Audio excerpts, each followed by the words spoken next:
को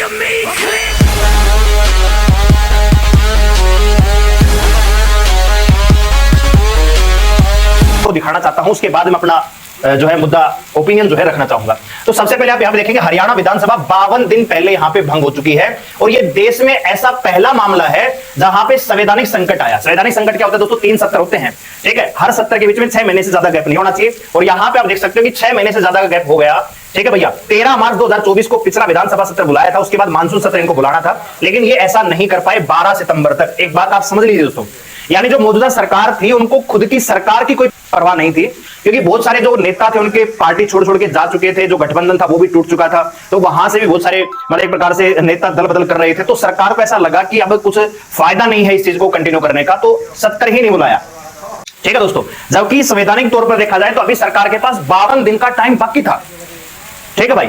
आइए अब और चीजें हम यहां पे देखना चाहेंगे, ठीक है। तो यहां पे देखिए हरियाणा विधानसभा चुनाव में सरकारी भर्तियां बन गई हैं अहम मुद्दा, ठीक है दोस्तों। तो यहां पे अलग अलग सरकार कह रही कि भैया 10 साल में हमने 1,45,000 सरकारी नौकरियां दी है, कांग्रेस ने 10 साल में 80,000 नौकरियां दी है। अब यहां से मेन चीज स्टार्ट होती है, यहां से देखिए कि 2019 में जब भाजपा जेजेपी सरकार बनी तो हरियाणा की भर्तियों में प्रयोग होने लगा। क्या होने लगा दोस्तों? प्रयोग।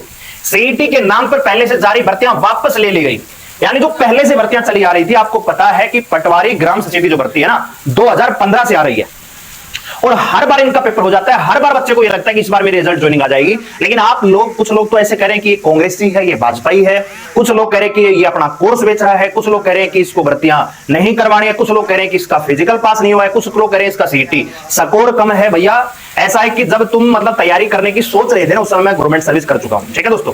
तो ऐसा है और अभी भी गवर्नमेंट सर्वेंट में हूं, तो उतना ही बोलो जितना तुम्हारी क्षमता है दोस्तों, ठीक है। अगर तुमको अच्छा लगता है वीडियो देखना, समझ में आता है कि हाँ ये फैक्चुअल बातें हैं, अब तो आप हमें देखिए। अगर आपको झूठी उम्मीदों में रहना है तो फिर आप चैनल छोड़ के जाइए, हमें कोई दिक्कत वाली बात नहीं है, ठीक है भाई। जो अपने सगे बाप के नहीं हो पाते वो हमें कांग्रेसी और दल्ला बोलते, कमाल की बात है। यहां पे देखिए अखबार क्या कह रहा है, ये अखबार मेरा नहीं है, ठीक है, और ना ही मैंने इनको कोई स्टेटमेंट दिया, ना ही मेरे को कोई स्पॉन्सरशिप कर रहे हैं, ठीक है भाई। चलिए देखते हैं यहाँ पे क्या चीजें हैं। पहले से जारी भर्तियां क्या ले ली दोस्तों? वापस हो गया। आपको पता है हरियाणा पुलिस का एग्जाम भी 2-3 बार हो चुका था, पिछला पेपर भी 2 बार हुआ, ठीक है। 5-6 अगस्त को, यानी 9-10 को भी 5 अगस्त को हुआ था पहले पेपर, वो लीक हुआ, फिर उन सेंटरों को ब्लॉक कर दिया गया, उन सेंटरों पे दोबारा एग्जाम सेंटर नहीं दिया गया। इसी प्रकार ग्रुप 56-57 का पेपर भी पहले हुआ, 56 में 41 क्वेश्चन रिपीटेशन का मामला आया।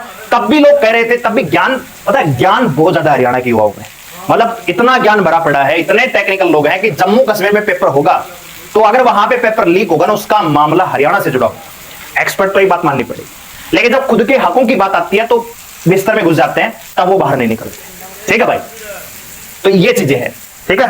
तो सीईटी के नाम से पहले जारी भर्ती यहाँ पे वापस ले लेगी, फिर 1 साल बाद सीईटी पुलिस जारी की गई, फिर दोबारा पुलिस जारी की गई। इसमें कैटेगरी अनुसार पदों की संख्या का 4 गुना शॉर्टलिस्ट करने का मानदंड तय किया गया। हर साल सीईटी कराने का भी प्रावधान किया गया, मगर सीईटी सिर्फ 2022 में ग्रुप सी के लिए, 2023 में ग्रुप डी के लिए लिया गया। सोशियो इकोनॉमिक्स के जो अंक है अलग से जोड़ दीजिए, है ना। तो परिवार पहचान पत्र के आय में वो चीज फंस गई है। सरकार ने 2023 और 2024 में ग्रुप सी का सीईटी नहीं कराया, ग्रुप डी में 2024 में नहीं कराया, जबकि 3 वर्षों में लाखों युवा सीईटी के लिए पात्र हो गए। आज यह स्थिति है कि चल रही भर्तियों में ये पात्र युवा भाग्य आजमा ही नहीं सकती, और जो भाग्य आजमा रहे हैं वे कैटेगरी और पदों की संख्या अनुसार शॉर्ट लिस्ट बाहर हो गए। अधिकतर उम्मीदवार रिपीट हुए हैं, ये मैं नहीं बोल रहा, ये अखबार बोल रहे हैं दोस्तों, ठीक है। अधिकतर कैंडिडेट क्या हुए हैं? रिपीट हुए हैं, ठीक है। इसलिए चल रही भर्तियों के अधिकतर उम्मीदवार सीईटी के लिए पात्र हो चुके लाखों युवा क्या है? नाराज है। उन्होंने आंदोलन भी शुरू कर दिया है। 2019 से 24 के बीच में भर्तियां प्रयोग बनने से अब सभी दलों के नेताओं के मतलब मुद्दा बढ़ गया है दोस्तों, ठीक है। यहाँ पे देख सकते हैं एसएससी जिन पदों की भर्तियां जारी रखी है उन्हें अंतिम रिजल्ट मतलब आयोग ने भी रोक लगा दी है। अब ये मतलब आयोग में चर्चा है कि ज्वाइनिंग पर शंका नहीं होगी। अगर भाजपा के बजाय ये कह रहा है कि अगर मौजूदा सरकार रिपीट होती है तब तो आपकी रिजल्ट ज्वाइनिंग में कोई दिक्कत नहीं है, लेकिन अगर भाजपा के बजाय कोई दूसरे दल की सरकार बन गई तो यह दूसरी सरकार तय करेगी कि इनको ज्वाइनिंग दें कि नहीं दें। चुनावी जब माहौल होता है, चुनाव का टाइम होता है ना, कोई भी दल ये नहीं चाहेगा कि हम अपने वोटरों को निराश करें, ठीक है दोस्तों। और यही मौजूदा सरकार ने भी किया। जब 16 अगस्त को आचार संहिता लगी, जब चुनाव का ऐलान हुआ, उसी दिन आपको पता है कि हरियाणा पुलिस की नई भर्ती आ गई 56 पदों पे। उसके ऑनलाइन फॉर्म भी स्टार्ट हो गए। लेकिन क्या आपने फॉर्म भरने का सोचा अभी तक? क्योंकि आपको पता है कि भर्ती का कुछ छोड़ा तो नहीं, जो पहले चल रही उसका तो कंप्लीट नहीं हुआ है, नई भर्ती और आ गई। और भी 2-4 नोटिफिकेशन उस दिन आए थे, तो क्या उनका कोई फायदा हुआ? नहीं हुआ। तो वो क्या है, खाली चुनावी टाइम था, लोगों को भैया हम नई भर्तियां लेके आ रहे हैं, ये कर रहे हैं, नया सीटी लेके आएंगे नवंबर दिसंबर में, वो खाली एक वोटर को खुश करने के लिए कि भैया हम जरूर आपके लिए कुछ करेंगे। लेकिन आपको पता है पिछले 2-3 साल में हुआ क्या है, सच्चाई आपके सामने। जो लोग रिजल्ट इंतजार कर रहे हैं रिजल्ट और ज्वाइनिंग का, उनके लिए भी कहना चाहूंगा कि क्या आपका रिजल्ट आ चुका है, क्या आपकी ज्वाइनिंग हो चुकी है? 31 अगस्त तक डेडलाइन, सरकार ने खुद ये बोला कि 31 अगस्त तक हम रिजल्ट ज्वाइनिंग दे देंगे। ज्वाइनिंग तो छोड़िए, रिजल्ट भी नहीं आया, और रिजल्ट तो छोड़ दीजिए, प्रोसेस ही पूरा नहीं हुआ। ठीक है भाई, ग्रुप 56-57 का एग्जाम 17 तारीख को है, 16 तारीख को लिस्ट आने लग रही कि ये बच्चे पेपर देंगे, अपडेटेड लिस्ट है। 23 तारीख को रिजल्ट आ रहा है कि ये बच्चे हरियाणा पुलिस का एग्जाम देंगे, 25 तारीख को एग्जाम हो रहा है। ये अकेली, मतलब हरियाणा में अकेला ऐसा सिस्टम है जो इस प्रकार से काम करता है। नहीं देश के किसी भी संस्था में चले जाइए, 7 दिन पहले, पेपर से 7 दिन पहले बच्चे को पता लग जाता है कि मेरा पेपर किस तारीख को है। दूसरा, 4 दिन पहले उसका एक्चुअल सेंटर पता लग जाता है कि मेरा सेंटर कहां पे है। ये हरियाणा में है कि 2 दिन पहले तक बच्चे को पता नहीं लगता कि मेरा एग्जाम होगा या नहीं होगा। बहुत सारे बच्चे जिन्होंने, बहुत सारे लोग कह रहे कि मेरा फिजिकल पास नहीं हुआ भाई। ठीक है, जब तुम नौकरी के लायक भी नहीं थे उस समय मैं नौकरी कर चुका हूं। ठीक है, तो जो बच्चे जिन्होंने फिजिकल क्वालिफाई कर दिया, पीएमटी पीएचटी के लिए मेहनत की, दौड़ लगाई, पास की, क्या उनको मौका मिला? तो क्या उनके साथ गलत नहीं हुआ? तो सारी चीजें ना आपके अनुसार। अब कल को मान लीजिए अगर हम सेंटर की बात करें, दिल्ली पुलिस की भर्ती है, उसमें अगर 12वीं पास क्वालिफिकेशन मांगी गई है और कल को 10वीं पास बच्चे जाके आंदोलन कर ले जाएंगे, हम तो 10वीं पास है, क्वालिफिकेशन 10वीं पास कीजिए, दिल्ली पुलिस की तो नौकरी है। ठीक है, इसमें क्या अलग है भैया? आप इसमें 12वीं पास क्यों कर रहे हो? 10वीं पास कीजिए, हम आंदोलन करेंगे, हम वहां जाएंगे, उससे कोई फायदा नहीं है। तो वही चीज है, सच्चाई जो है बदलती नहीं है।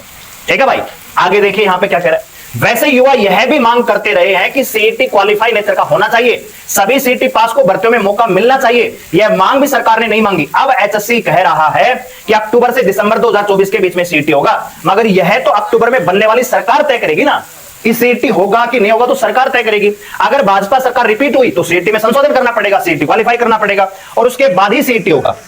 ठीक है भाई, और अगर भाजपा के बजाय कोई दूसरी सरकार बनी तो वह तय करेगी कि सीईटी रखना भी है या नहीं रखना है दोस्तों। ठीक है, दूसरा यहां पे देख लीजिए, 1,20,000 कच्चे कर्मचारियों को मौजूदा सरकार ने तोहफा दिया था, वो भी तोहफा खाली डब्बे में दे दिया, इनको भी ज्वाइनिंग नहीं मिली दोस्तों। ठीक है भाई, आपकी भर्ती सेफ है या नहीं है। देखिए, जो सीईटी के ऊपर जो कोर्ट केस हुआ था, अगर आपको याद है, नहीं है तो मैं बता देता हूँ। सीईटी पर जो कोर्ट केस हुआ था, कोर्ट ने जब ये ऑर्डर दिया था कि भाई 6 महीने के अंदर आपकी भर्ती पूरी करा देनी है, तो उसमें ये 54 नंबर पेज जो ऑर्डर आया था ना, 55 पेजों का ऑर्डर था, उसमें 54 नंबर पेज में ये बात कही गई थी जो कि भर्ती के लिए सबसे ज़्यादा जरूरी है। उन्होंने ये कहा था, making it as a basis the state commission shall no issue a fresh advertisement for filling various post and each candidate shall be allowed to apply strictly in accordance with the rules for the post and if more than 4 times applicants are available for the post। मतलब ये कहने का ये था कि जो हम ये बता रहे हैं आगे चीज़ें, इनको बेस बना के आयोग फ्रेश एडवर्टाइजमेंट, देखिए सबको पता होगा कि फ्रेश एडवर्टाइजमेंट निकाला गया था उसके लिए, वेरियस पोस्ट के लिए, और सभी कैंडिडेट्स को अलाउ किया गया था अप्लाई स्ट्रिक्टली, क्योंकि सभी के ऊपर ये चीज़ें स्ट्रिक्टली तौर पर अप्लाई होती है। ये रूल है जो पोस्ट का, वो क्या रहने वाला है, 4 टाइम्स एप्लीकेंट्स, मतलब वैकेंसी का 4 टाइम्स ये सभी पर लागू होगा। अवेलेबल फॉर द पोस्ट, आगे कहा है, रेस्पोंडेंट्स में down A cut off the CET for the purpose of participation, यानी कि जो पार्टिसिपेशन के लिए जो आपका बेस बनाया गया है वो क्या बनाया गया है, 4 गुना बनाया गया है। इसके लिए कट ऑफ, सीईटी की जो कट ऑफ निकाली जाएगी वो 4 गुना के बेस में निकाली जाएगी। The rules for the examination shall accordingly follow, the result shall be declared. देखिए मतलब इन्हें क्या कहा कि इस भर्ती पर जो रूल अप्लाई होगा वो यही अप्लाई होगा एग्जामिनेशन के लिए, ये 4 गुना वाला, और साथ ही जो रिजल्ट है वो डिक्लेयर किया जाएगा, वो इसी बेस पे किया जाएगा। यानी कि जो क्वालिफाई वाली बातें चल रही हैं कि क्वालिफाई कर दिया जाएगा, तो क्वालिफाई बिल्कुल नहीं होगा। जो 4 गुना वाला बेस है इस भर्ती पर यही रहेगा। हाँ, अगर नया सीट निकालते तो उसके अंदर कुछ भी चेंज कर सकते हैं, लेकिन फिलहाल जो वैकेंसी निकली थी इनके ऊपर कोई भी चेंजमेंट नहीं किया जा सकता है, और रिजल्ट भी निकाला जाएगा जो वो भी इसी बेस पर निकाला जाएगा। तो ये डाउट आपका क्लियर हो जाना चाहिए पे कि भर्ती सेफ है या नहीं है। भर्ती पूरी तरह से सेफ है भाई। ठीक है, और साथ साथ कोर्ट ने ये भी कहा कि 30 नवंबर तक आपका, कुछ मैंने कहा था 30 नवंबर तक भर्ती पूरी करानी ही पड़ेगी, तो इस चीज़ के डाउट में ना रहे भाई। अब बात कर लेते हैं हरियाणा पुलिस की जो हमारी कट ऑफ है वो क्या रह सकती है।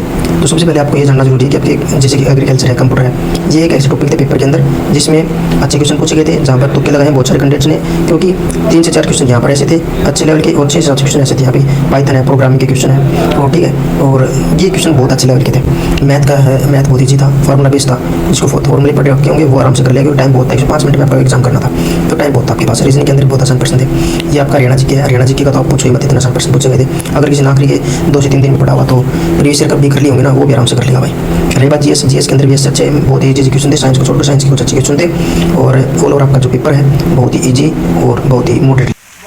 कट ऑफ जो है 70 तक रह जाएगी जनरल के लिए, 70 से ज़्यादा नहीं जाएगी। 70 एक अच्छा स्कोर हो जाता है, ये बात आपको माननी होगी। और ये हरियाणा पुलिस की वो वैकेंसी जिसमें फिजिकल के अंदर सबसे ज़्यादा बच्चे जॉब की बार निकले हैं वो फिजिकल के अंदर निकले हैं। ठीक है, ये बात भी ध्यान रखिएगा, जो फिजिकल के अंदर इतने ज़्यादा बच्चे निकले हैं तो आपका कंपटीशन इतना ज़्यादा नहीं है। BCA के लगा चले आप 69 तक, AWS भी 69, 68 ये लगभग बराबरी रहती है। BCA की बात करके चले तो लगभग 65 से 67 के बीच, और SC की बात करें तो लगभग 62-63 के बीच।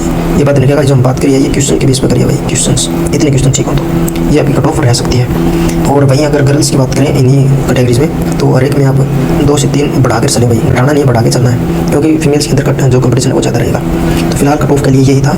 अगर आपको कट ऑफ पसंद आए तो वीडियो को लाइक कर लेना, और साथ ही साथ जो जिनको ये डर था भर्ती से है नहीं, उसका हमने प्रूफ आपको बता दिया है, बेशक स्क्रीन नोट लेना। और कई चैनल पर भी ये देखने को मिलेगा बहुत ही जल्द, क्योंकि ये